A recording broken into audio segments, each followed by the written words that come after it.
नमस्कार, good morning. आप सभी का स्वागत है हमारी ज्ञान सरिता की श्रृंखला में। आज हम एक बहुत ही खास और महत्वपूर्ण विषय पर बात करेंगे।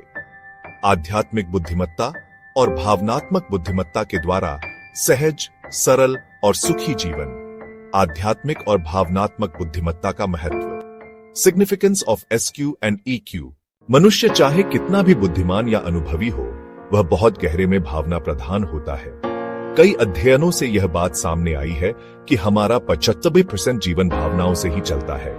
इसलिए भावनात्मक बुद्धिमत्ता यानी इमोशनल इंटेलिजेंस अपने आप में बहुत बड़ी चीज है।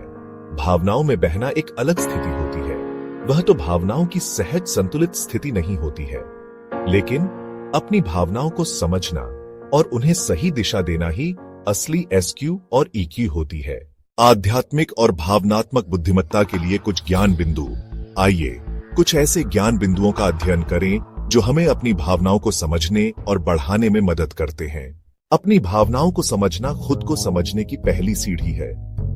अगर आप दूसरों की मुस्कुराहट की वजह बन सकते हैं, तो आप दुनिया के सबसे अमीर इंसान हैं। हर किसी से आत्मीयता से प्यार से बात करना, यह कर्मों का एक ऐसा खाता जमा करना है जिसका रिटर्न हमेशा खुशी बनकर लौटता है।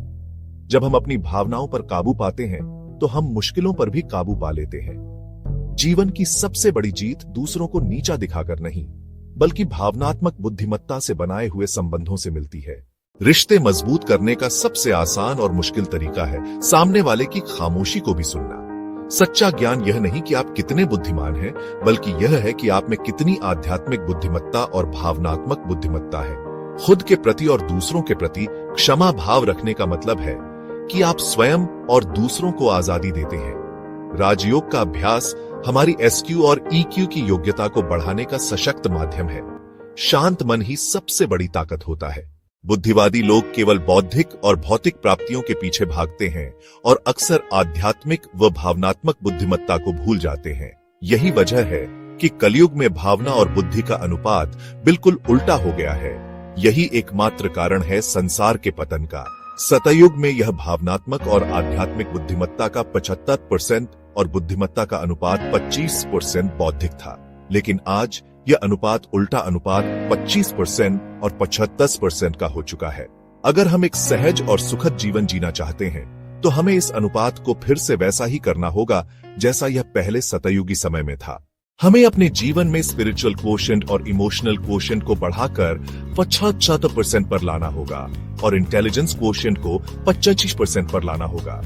जीवन को सहजता से जीने के लिए केवल 25% की बौद्धिक बुद्धिमत्ता पर्याप्त है।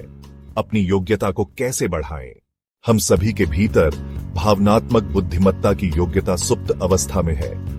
इसे बढ़ाने के लिए हमें गहन राजयोग का अभ्यास करना चाहिए। साथ ही ज्ञान का अध्ययन, मनन, चिंतन और सेवा इत्यादि के दिव्य गुणों को धारण करना चाहिए। इन्हीं प्रयासों से हम अपनी भावनात्मक और आध्यात्मिक बुद्धिमत्ता को बढ़ा सकते हैं और एक ट्रूली सहज, सरल और सुखद जीवन का अनुभव कर सकते हैं।